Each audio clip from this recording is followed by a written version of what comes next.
आज 26 जुलाई है और आज के दैनिक रोजगार समाचार में आप सभी का हार्दिक स्वागत है।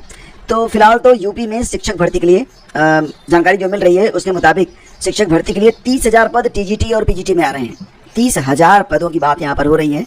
हालांकि असिस्टेंट प्रोफेसर के लिए जो पदों की संख्या है वो 1,000 से कम है, लेकिन फिर भी अगर टीजीटी पीजीटी में 30,000 पद हैं तो बहुत बड़ी संख्या है। प्राचार्य के भी 4,000 पद खाली हैं, तो 34,000 पदों की संख्या जा रही है आपकी। तो कुल मिला के देखा जाए तो टीजीटी पीजीटी वालों के लिए तो बहुत अच्छी खबर निकल के आ रही है। लेकिन प्राइमरी के बारे में बात करें तो अभी प्राइमरी की जो शिक्षक भर्ती है, अभी प्राइमरी की शिक्षक भर्ती में विलंब है। कारण ये है कि प्राइमरी की शिक्षक भर्ती में जो सक्षम अधिकारी हैं उनकी ओर से कहा गया है कि भाई साहब हमारे यहाँ अभी जो ये रेशियो है ऑनलाइन बैठक से जुड़े बेसिक शिक्षा विभाग के अधिकारियों ने साफ किया कि परिषदीय प्राथमिक और उच्च प्राथमिक स्कूलों में छात्र शिक्षक अनुपात यानी कि पीटीआर जो है वो मानक के अनुरूप है, इसलिए अभी अध्याचन भेजने की कोई योजना नहीं है। तो मतलब ये कि अभी प्राइमरी की शिक्षक भर्ती में तो देरी होगी, लेकिन सबसे पहले आपकी टीजीटी और पीजीटी की जो भर्तियां हैं ये स्टार्ट हो सकती हैं।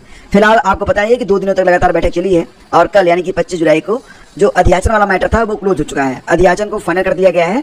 अब एनआईसी वेबसाइट तैयार करेगी और एनआईसी जो है वेबसाइट कब तक तैयार करेगी तो 10-15 दिनों में वेबसाइट तैयार हो जाएगी। इसके बाद अध्याचन और अध्याचन प्राप्त होने के बाद विज्ञापन, तो कितना समय लगेगा आप लोग खुद कैलकुलेट कर सकते हैं। मुझे लगता है कि अगले 2 महीने में आपको ये भर्ती टीजीटी और पीजीटी की देखने को मिल सकती है।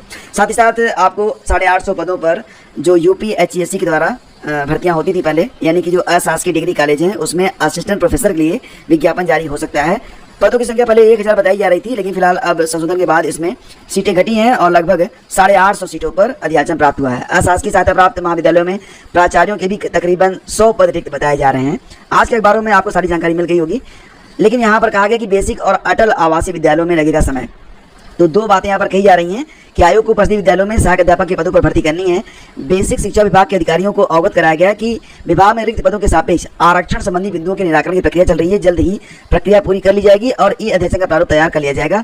वहीं अटल आवासीय विद्यालय समिति और प्रशिक्षण एवं सेवा योजना निदेशालय के अधिकारियों ने बताया है कि विभागीय नियमावली में आवश्यक संशोधन की प्रक्रिया गतिमान है, जिसे अतिशीघ्र पूरा कर लिया जाएगा। मतलब यहाँ पर जो भर्तियां हैं साल के अंत तक आपको मिल सकती हैं, लेकिन उसके पहले आपको टीजीटी और पीजीटी की नई भर्ती देखने को मिल सकती है। अभी फिलहाल परीक्षा तिथि के बारे में कोई बात कही गई है, जैसा कि अभी 2 दिन पहले आयोग ने कहा था कि 1 सप्ताह के बाद आपको यूपी टीजीटी पीजीटी 2022 की परीक्षा कब होगी, परीक्षा तिथियां जो हैं वो घोषित कर दी जाएंगी। तो फिलहाल ये सारी अपडेट आज के अखबारों में है। आयोग की अध्यक्ष प्रोफेसर कीर्ति पांडे के नेतृत्व में जो बैठक हुई थी उसमें अध्याचन का जो प्रारूप है वो फाइनल कर लिया गया है। तो अध्याचन भी क्लियर हो चुका है, वैकेंसी भी लगभग क्लियर हो चुकी है। टीजीटी पीजीटी के 30,000 पदों पर भर्ती आ सकती है। हालांकि हो सकता है कि भर्ती आते आते कुछ पद घट बढ़ भी सकते हैं, लेकिन प्रिंसिपल को जोड़ के देखा जाए तो 34,000 पदों पर अध्ययन की बात आयोग खुद कह रहा है। तो इस बार बम्पर वैकेंसी आ सकती है। वैसे भी 2022 के बाद कोई शिक्षक भर्ती हुई नहीं, तो लगातार 3 साल 23, 24, 25 और 2026 में भी शिक्षक भर्ती की तो आसार कमी है। तो मिला जुला के काफ़ी बड़ी संख्या में इस बार 2025 में टीजीटी और पीजीटी का जो विज्ञापन है जारी हो सकता है। थोड़ा सा इंतजार करिए, सारी चीज़ें और क्लियर हो जाएंगी। मुख्यमंत्री से मिले जूनियर एडेड शिक्षक भर्ती के अभ्यर्थी। तो फिलहाल 4 साल से ये प्रक्रिया लंबित है जूनियर एडेड वालों की। तो मुख्यमंत्री से मुलाकात के बाद मुख्यमंत्री ने कहा है कि अब बहुत जल्द ये भर्ती पूरी कर ली जाएगी। तो मुख्यमंत्री का यहाँ पर आश्वासन मिला है जूनियर एडेड शिक्षक भर्ती के लिए कि भर्ती जल्द पूरी कर ली जाएगी। आगे बढ़ते हैं और यहाँ पर कुछ और भी खबरें हैं, जैसे कि जो लोग आरओ की परीक्षा में शामिल हो रहे हैं दोस्तों, तो बहुत ही सतर्क रहें। सबसे पहले तो आप समय से पहुंचना सुनिश्चित करें। आपका जो एडमिट कार्ड है उसमें समय सीमा को देखें, 8 बजे से लेकर 8:45 तक ही आपको जो है एंट्री दी जाएगी। इसके बाद एंट्री आपको नहीं मिलने वाली है। दूसरी बात ये कि अगर अभ्यर्थी जो है कोई अभ्यर्थी बार बार पीछे मुड़कर देखता है, 10 मिनट से ज़्यादा अपने सीट से गायब रहता है, बातचीत करता है या कुछ भी ऐसा जो कि नहीं करना चाहिए आप करते हैं, तो अलर्ट जारी होगा और उस पर कार्रवाई की रिपोर्ट भी भेजी जाएगी। मतलब कार्रवाई भी होगी, तो आप लोग बिल्कुल यहाँ पर सतर्क रहिएगा, ठीक है। और तमाम यहाँ पर नई नियमावली में बहुत सारी चीज़ें हैं, जैसे कि कैमरे ऑफलाइन होने या मास्किंग या ब्लैक स्क्रीन से छेड़छाड़ होने, परीक्षा से 1 घंटे पहले या बाद में कक्षाओं में किसी भी तरह की हलचल होने या कक्षाओं के अंदर फर्नीचर व्यवस्थित न होने पर अलर्ट जारी किया जाएगा। परीक्षा के दौरान प्रवेश निकास द्वार पर किसी भी तरह की हलचल का पता चलने, यदि अंतरिक्षक कक्ष निरीक्षक निर्दिष्ट समय के बाद भी नहीं हिलटा डुलटा या अंतरिक्षक की गतिविधि में निष्क्रियता पाई गई तो भी अलर्ट होगा। तो तमाम सावधानियां यहाँ पर बरती गई हैं। बिल्कुल आपको जो है अलर्ट रहना होगा। अलर्ट आप बस इतना रहिए कि आप समय से पहुँच जाइए और जो नियमावली में जो भी दिशा निर्देश हैं उसका आप पूरी तरह से पालन करें। बाकी आप निश्चिंत होकर अपनी परीक्षा दें, बाकी जिम्मेदारी जो है शासन प्रशासन की है, ठीक है। तो ये सारी जो अपडेट है वो आज के सभी अखबारों में है, देख लीजिएगा। और मुख्य सचिव बोले अभ्यर्थियों को परीक्षा केंद्र पहुँचने में नहीं होनी चाहिए दिक्कत।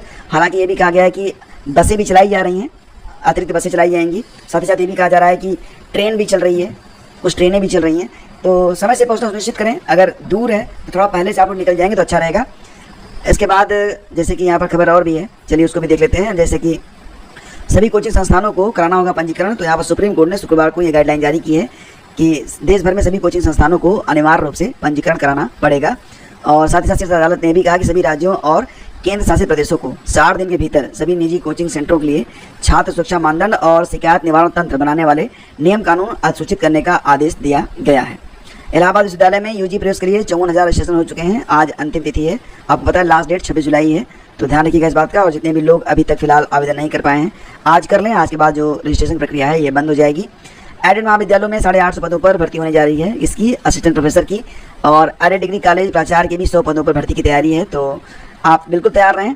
9, 10, 11, 12 और साथ ही साथ डिग्री कॉलेजों में भी अब शिक्षकों की जो भर्ती है वो इस साल के मुझे लग रहा है कि अगस्त सितंबर से लेकर दिसंबर के बीच में कई सारी भर्तियां आपको देखने को मिलेंगी। और अभी फिलहाल अगस्त में भी खाली नहीं जाएगा। अगस्त में आपको जो प्रवक्ता की भर्ती है, जैसी प्रवक्ता की, और हो सकता है कि जीडीसी की भर्ती भी यूपीपीएससी के माध्यम से देखने को आपको मिल सकती है। तो फ्रेंड्स, आज के अखबारों में ये सारी चीज़ें हैं। मिलते हैं आपसे अगले वीडियो में। सेशन अच्छा लगा तो लाइक और शेयर कीजिएगा।